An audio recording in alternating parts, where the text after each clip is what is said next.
नमस्कार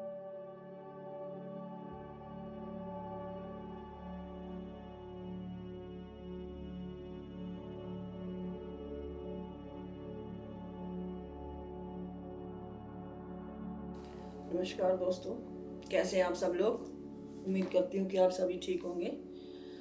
और मैं सुषमा चोइथानी आपके सामने कहानी पेश कर रही हूँ।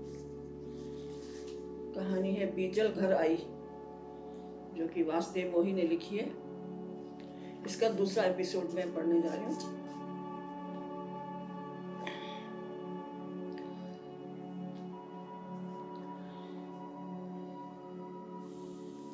सिंहों की मौत की चिंता अभी दूर नहीं हुई थी कि एक और चिंता की बात सबने सुनी।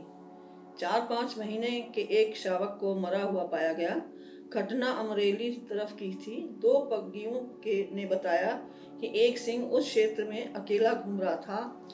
उसने एक सिंहनी को 2 शवकों के साथ देखा। वह सिंहनी के पास गया, लेकिन एक शावक उसे माँ के पास आने से रोक रहा था। संभोगा तो सिंह ने जोश में दहाड़ मारकर शावक को पंजे से मार दिया। ऐसी घटनाएं कभी कभार होती रहती हैं, लेकिन अचंभे की बात यह थी कि शावक को मारने के बाद उसे पंजे में लेकर सिंह ने उसे 3-4 बार जमीन पर पटका था।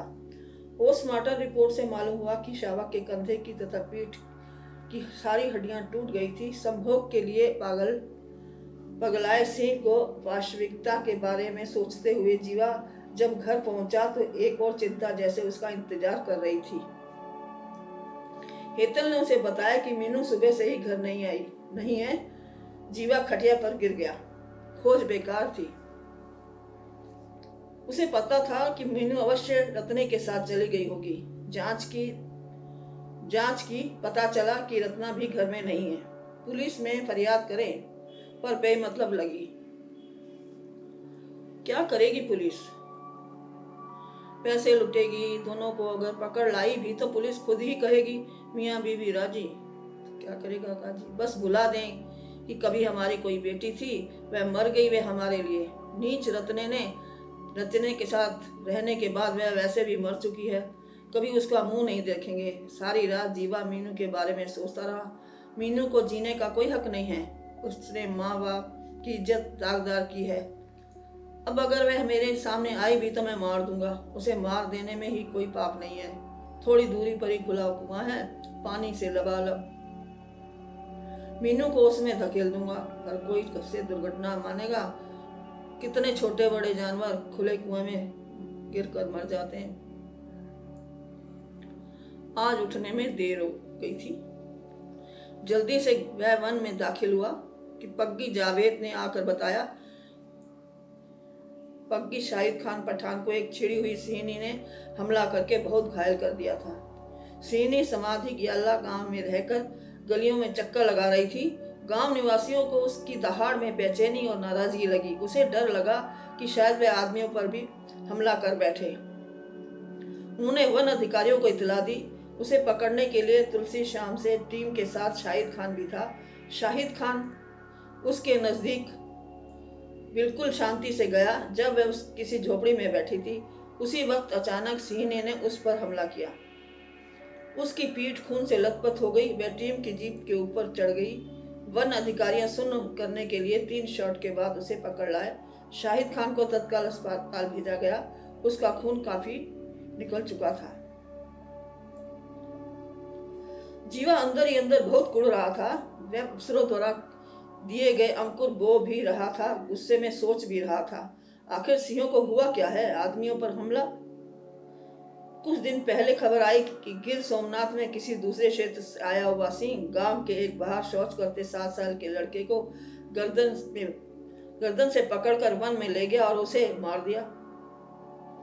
भावनगर के एक गांव में भी किसी औरत पर हमला कर सिंह ने उसे मार दिया। सिंहों की संख्या बढ़ गई है तो इसमें अपना क्षेत्र भी बढ़ा लिया है। ऐसा होता रहा तो सिंह अहमदाबाद जिले के गांव तक जा पहुंचेंगे। अभी ही कितना चलना पड़ता है। जीवा के अंदर बहुत गुस्सा था। मन करता कि अब सिंहों को बचाने के बदले उनके सर पर लाठी दे मारूं। इस परेशानी में ही वह घर पहुंचा। हेतल ने जीवा को पानी देते हुए धीमे से लगभग बुदबुदाते हुए मीनू की बात छेड़ी। आपको मीनू की नहीं याद नहीं आती? कुछ तपास करो, शायद घर लौट आए। जीवा नाराज हो गया। वे बच्चन का नाम भी मेरे सागे मत लो, उसने हमारी इज्जत गंवाई। हेतल ने उसे शांत रहने को कहा, लेकिन उसका गुस्सा और भी बढ़ गया। वह हाँफ रहा था। हेतल उसे शांत करती रही। वह कुछ शांत हुआ। वह चुपचाप बैठ गया। हेतल खाना परोस कर ले आई, लेकिन जीवा ने खाने से मना कर दिया। मुझे नहीं खाना। बड़ी मिन्नतों के बाद उसने एक भाखरी खाई। हेतल ने फिर मीनू की बात की। बेटी का कुछ सोचो, केवल इज्जत इज्जत रटते रहते हो। ऐसी कौन सी हमारी बड़ी इज्जत है? सब तुम तो चुप बैठी रहो। तुम्हें क्या मालूम इज्जत क्या होती है? हम नवाबों के पास काम करते थे, वे हमें बड़ा मान देते थे। हमारी इज्जत का तुम्हें क्या पता? शांत हो जाओ। अगर सिर से बड़ी पगड़ी पहनोगे तो पेंच खुल जाएंगे, गिर पड़ेगी। सयाने बनो, आखिर बिटिया है। जीवा बिना कुछ कहे लेट गया और दूसरी ओर करवट ले ली। हेतल मुंह बिचकाकर घर के अंदर चली गई। वन में खुशियां थी। एक के बाद एक सिंहों ने 11 शावक जन्मे थे। बाढ़ में 13 सिंहों की मौत का शोक कुछ हल्का होता लगा।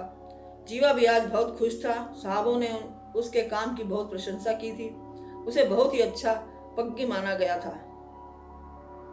लेकिन उसे एक दुख अवश्य था। वह अपनी बेटी की टोर नहीं पा सका। उसने अपने आप से कहा, मुझे सोचना चाहिए था। वह बड़ी हो गई है, वह क्या चाहती है समझना चाहिए था। खाना खा लिया जाए। जीवा ने टिफिन खोला तो उसे जोर जोर से दहाड़े सुनाई दी। दहाड़े मिली जुली थी, लेकिन सब पहचानी थी। बीजल की, उसकी मां अनुपा की और से पिता हर्ष की। जिस जवान सिंह के साथ बीजल चली गई थी उसका नाम कामेश है, ऐसा मालूम हुआ था। ये भी कि कामेश अब दूसरे क्षेत्र में जा बसा है। बीजल अपने 2 शवकों के साथ बार बार मां अनुपा के पास जाने कर रही थी, लेकिन हर्ष उसे दूर धकेल रहा था। बीजल के तीसरे शावक को वह मार चुका था। देर तक ऐसा चलता रहा। आखिर बीजल अपने शावकों के साथ लौट गई। जीवा ने सोचा ये बुरा हुआ। हर्ष को बेटी बीजल को आश्रय देना चाहिए, वरना उसके बच्चे खतरे में पड़ जाएंगे। न जाने क्यों उसे मीनू की याद आई। न जाने